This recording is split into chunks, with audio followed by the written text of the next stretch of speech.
in your name. I have seen your tears fall when I watch the rain. And how could I say there is no God when all around creation calls a singing bird, a mighty tree, the vast expanse of open sea.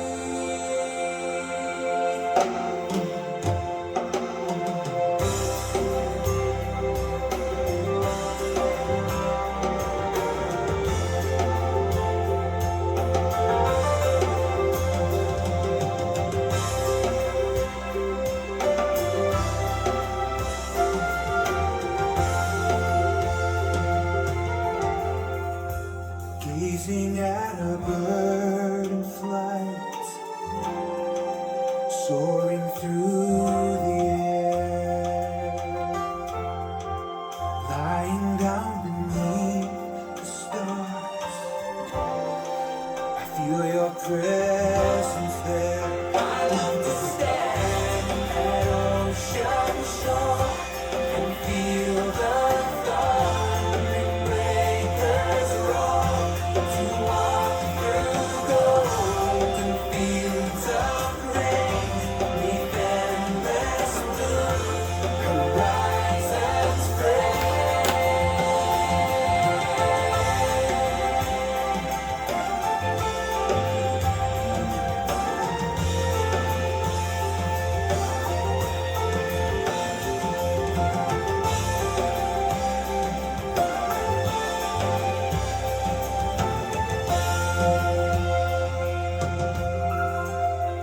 Listening to Okay, so there's a lot to be said about the created order, but I want to introduce the beginning of Genesis as part of the Pentateuch in regards to the what philosophers will call the teleological point, the end point. What is the meaning of all this? What is the meaning of this? And there's a wonder at the end of the day. There's this wonder that we're supposed to have in our relationship with the creation. It's supposed to explain to us the nature of God. See, the magnificence of creation is supposed to explain to us something about God. And as a young man, I would climb mountains, literally, to try to find some type of sense of ultimate purpose. And when I found God, or when God actually found me when I was 19, I was a philosophy student at the University of California, San Diego. And I discovered when I became a believer that the Creator God was the Creator God, unlike the other things that I had followed. And I went back to the university and debated, set up a debate society, and debated the validity of creation versus the other theories of existence. And in that process, I lost some of that sense of wonder that I had when I was first a believer. And that's why I like starting off the discussion with this video, because we're called to lean into that place of wonder as believers and to understand that. Now, I hope possibly in another class in biology, which I hope to teach, we can explore this in a more detailed and scientific mentality, and modality. So at this point, we're just dealing with the beginning of the creation story, and it's important to keep that sense of wonder. We're not going to get into it. I'm not going to get into the defense of Genesis. That's a different subject, a different class. But it's important to understand the beginning of creation is part of that story. And the reason that it's part of the story of Moses and the people coming out of the land is that our origins as human beings is what's being directed here. And this is core to understanding the very root of the Torah, the Pentateuch, the books of Moses, in that there's a people that are pulled out from the seed of Abraham. Abraham is pulled out from Ur of Chaldees, which is basically Babylon. And there's this singular seed, which then the revelation of God comes to, and then that revelation goes out to the world. So there's two scripture verses that are key in understanding the whole arc here of the Pentateuch. And the first is Exodus 19:6, which speaks that these people that are going to be called out are going to be a kingdom of priests and a holy nation. And so we have this idea that there's this election that occurs, and that election occurs, right? God works with these people, and it occurs for a reason, which we go back to Genesis 12:3. And the blessing that is given to Abraham is that all the peoples in the world on the earth will be blessed through you. And it's basically blessed through your seed, through the people that come through you. So these two aspects are happening in the book of Genesis. We have the beginning. In the book of Exodus, we have, as I said, the playing board, the foundational playing boards established. Okay. And we have this people that are called out from the world and then sent forth into the world, right? They're called out from the world and then sent forth into the world. They're going to be a kingdom of priests and a holy nation. So that is the overarching theme. It's important, I'm not getting into Genesis right now, and the beauty of this, we're going to play this a little bit more to just get the devotional aspect that we should have when we look at the created order. But that is not the central part that we're looking at right now. That we'll address in an apologetic context and in the study of biology and zoology. But for the moment, we're again studying the Pentateuch, trying to stay in that context. Let's just take a breath before we get into a more detailed study and look at the beauty of the created order. And we will unfold that, further in your studies. Watering the earth, fragrance of a rose in bloom, a newborn's cry at birth. How could I say there is no God when all around creation calls a singing bird, a mighty tree, the vast expanse of open sea. I love to stand at ocean shore and feel the thundering breakers roar, to walk through golden fields of grain, beneath endless blue horizons flame.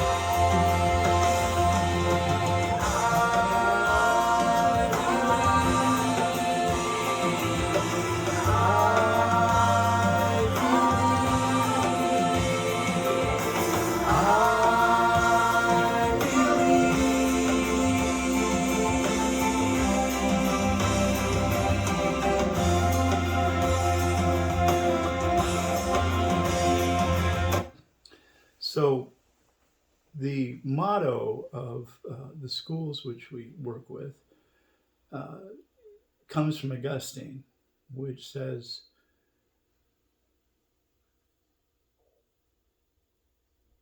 to understand is to believe. And it is essential to get this foundational aspect, because if you don't get it, if you don't get the belief in the Creator God, nothing else in life makes sense. Okay. So with that, we're gonna move forward into the story and the book of the Pentateuch. We have these two directions that are going, the going out and the calling out, the two aspects. In the story of Genesis, we have the story of Abraham being called out, and then his seed goes into captivity. And then in the story of Exodus, we have that seed coming out of captivity. Now, the story of Genesis, in that process of going into captivity, we have two different parts. We have the prehistoric part and the post-historic part.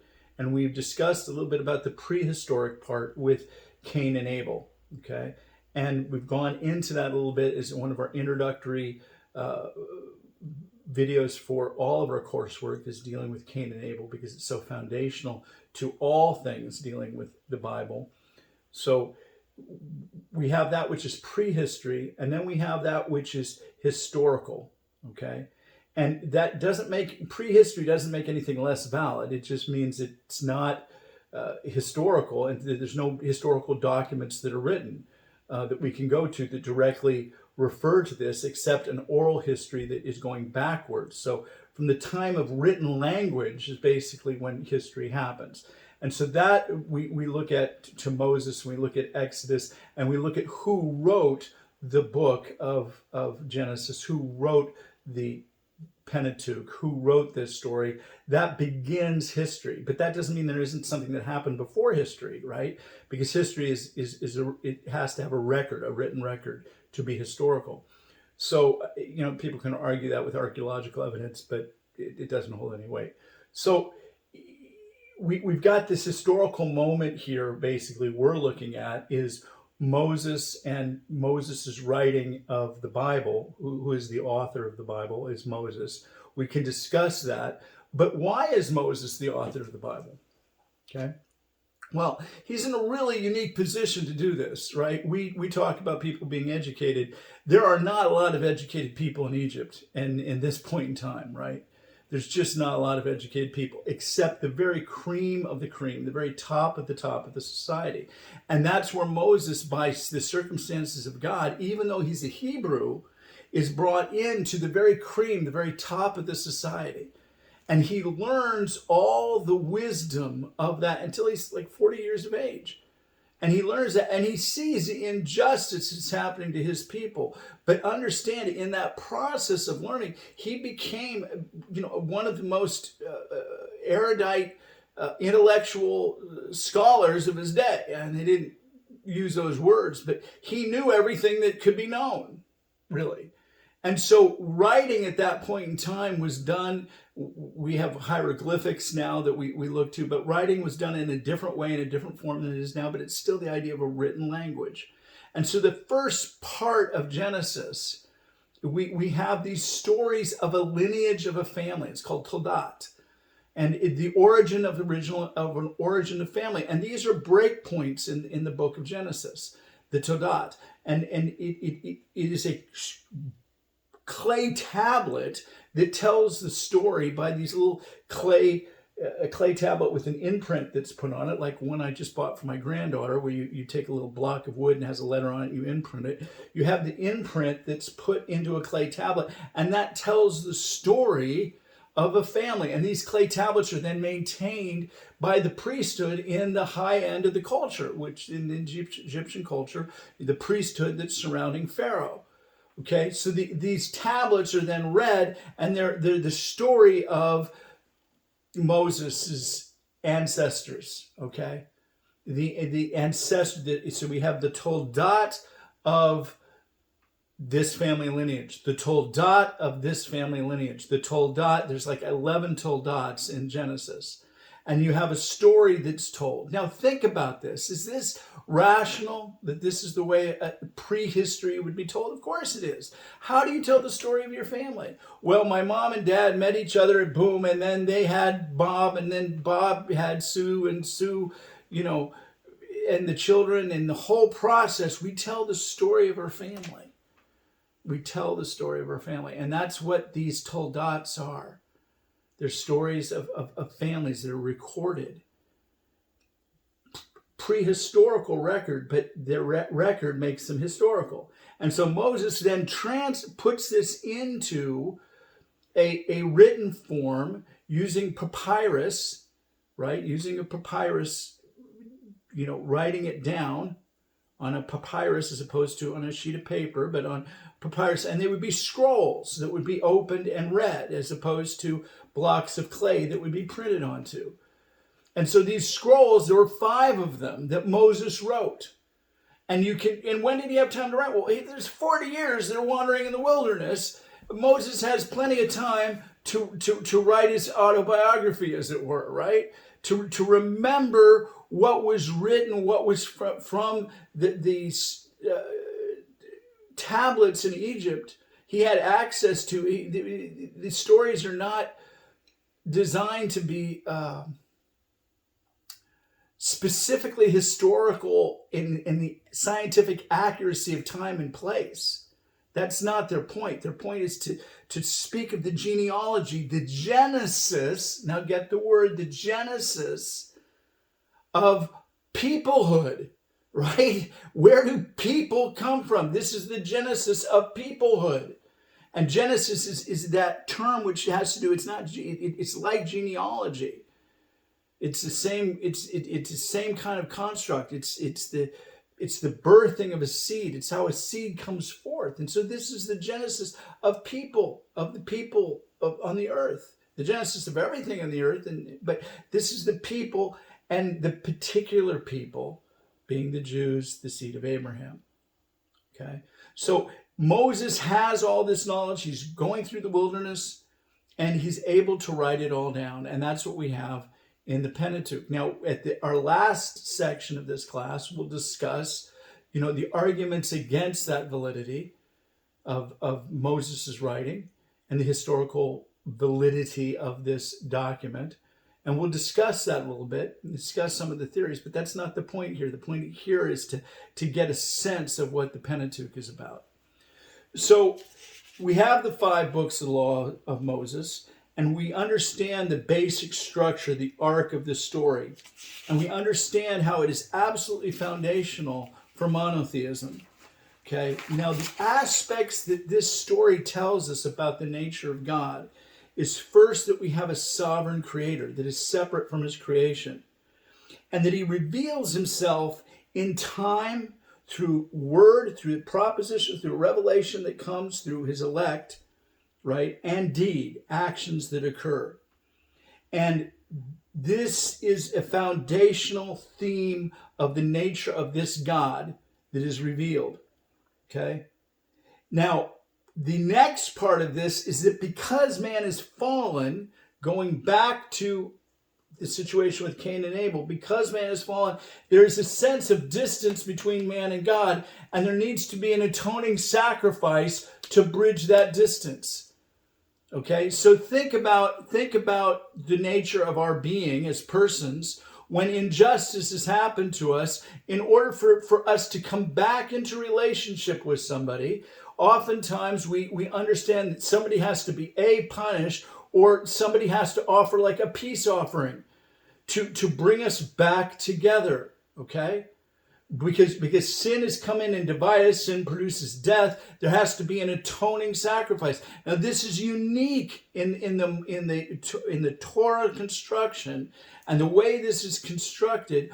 Other religions attempt to do this, but they don't do it with anywhere near the exactitude that the temple sacrifices, etc., show us that there's an atonement, there's an atoning that needs to occur because man falls short of God's plan. So God gives his plan, gives his will, but man falls short by definition. And that's why the origin story is so very important, because it explains to us why man is continually falling short. If man is continually falling short, then there needs to be some type of operation over here that fills that space of man's falling short. And that's the temple, and that's the sacrifice and the atoning sacrifice.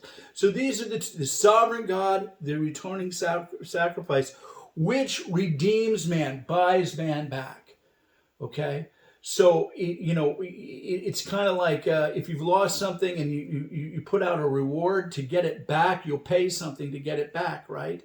So God redeems, he buys back, and these atoning sacrifices are part of that understanding that God's compassion is he wants to buy man back into the original relationship that he had in the garden.